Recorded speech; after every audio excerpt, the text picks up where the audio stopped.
Bismillahirrahmanirrahim. Assalamualaikum warahmatullahi taala wabarakatuh. Saudara, alhamdulillahirabbil alamin.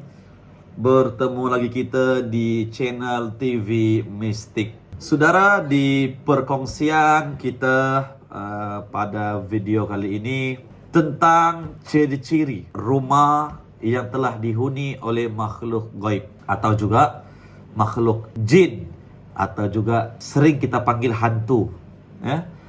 Jadi dalam video ini kita bahas serba sedikit sebanyak tentang masalah-masalah gangguan-gangguan yang berada di rumah, di bilik, di ruang tamu, di dapur, kan?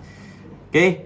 Dan sebelum itu terima kasih kepada saudara, saudari, ya tuan, puan, adik, kakak, makcik, pakcik yang telah singgah di channel TV Mistik.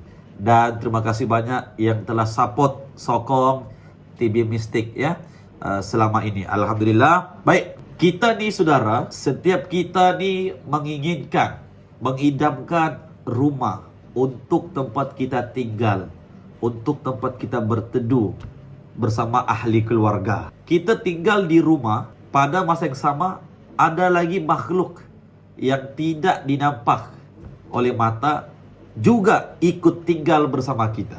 Ada lagi penghuni-penghuni gaib, penghuni-penghuni yang lain ini juga ikut tinggal dengan kita. Jadi dalam video ini kita akan bahas, akan jawab beberapa pertanyaan, dan kita akan bongkar rahasia ciri-ciri gangguan-gangguan yang sering berlaku di rumah kita, di bilik, di ruang tamu. Dan pastinya kita mengalami perkara-perkara ini. Kalaupun ada di antara kita yang tidak mengalaminya, itu dikira beruntung lah. Dikira beruntung. Cuma di video ini kita kongsi, kita santai, berkongsi ilmu pengetahuan. Oke? Jadi saudara, gangguan-gangguan ini datang ada sebab. Pertama sekali, ia datang dikarenakan dikirim. Ini kategori sihir.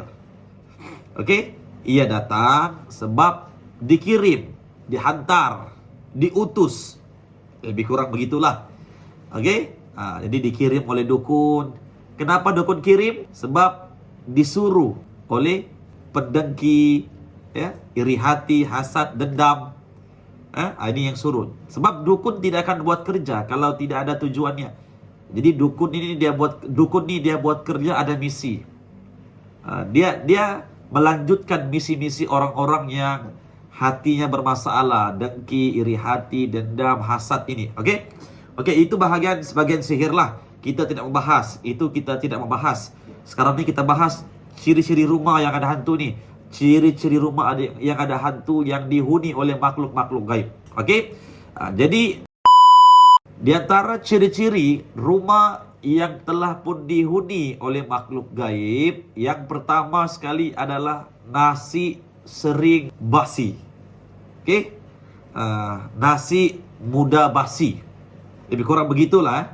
Ataupun nasi cepat buruk. Nasi cepat bangas.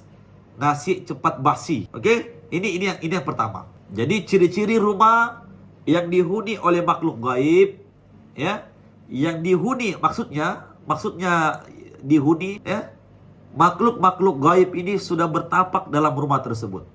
Oke, dapat ya. Yang kedua, ciri-ciri rumah yang telah dihuni oleh makhluk gaib adalah sering kedengaran, ya, gerakan-gerakan aneh. Contoh, bunyi guli jatuh, ataupun bunyi ada benda yang jatuh daripada atas zinc. Dia berbunyi bau begitu, ya. Seperti ada kelapa yang jatuh daripada atas. Ini sering terjadi jam 2 subuh, jam 1 subuh, ya. Ketika kita sudah tidur, tiba-tiba ada bunyi jatuh daripada atas zinc. Berbunyi bau, ya. Sedangkan kita bukan tinggal di bawah pokok kelapa, kita bukan tinggal di bawah pokok yang berbuah. Kita jauh daripada pokok-pokok besar, ya, tetapi ada benda yang jatuh. Ketika kita keluar, lihat tidak ada. Yang ketiga, seperti ada bunyi pasir, ya, yang dibuang atas atap kita. Dibuang seperti itu. Jadi dia bunyi pasir. Sekali tengok luar tidak ada. Yang keempat, sering terhidu wangi-wangian. Wangi-wangian seperti kasturi, ya bunga-bungaan, cempaka, bunga ara, ya. Yang keempat, suasana rumah terlalu panas. Walaupun sudah pakai kipas, ya, walaupun sudah hidup aircon, tetap panas. Ya, yang kelima, benda-benda, ya, barang-barang dalam rumah sering sering hilang, ya, hilang. Oke, hilang. Contoh, remote TV kita simpan atas meja, tiba-tiba kita mau tengok TV, hilang. Cari, satu rumah cari, ya. Akhirnya dijumpa syirik TV. Oke, dan perkara itu bukan berlaku sekali dua, banyak kali berlaku. Yang seterusnya, sering ketindihan, tidur ditindih. Oke, sering ketindihan. Oke, susah bernapas, ditindih. Mau bangun susah. Nanti orang sebelah kasih bangun, baru kita sedar. Jadi pengajarannya jangan tidur bersendirian-sendirian. Yang seterusnya, rumah yang ada gangguan makhluk ini sering kita lihat kelibat-kelibat, lintasan-lintasan lembaga hitam. Oke, limpas, kita makan depan TV, limpas di dapur. Oke, kita tengah masak, limpas depan dapur. Kita tengah ayun anak, ada bunyi orang ketawa. Yang seterusnya, dalam rumah sering berlakunya pergaduhan antara ahli keluarga.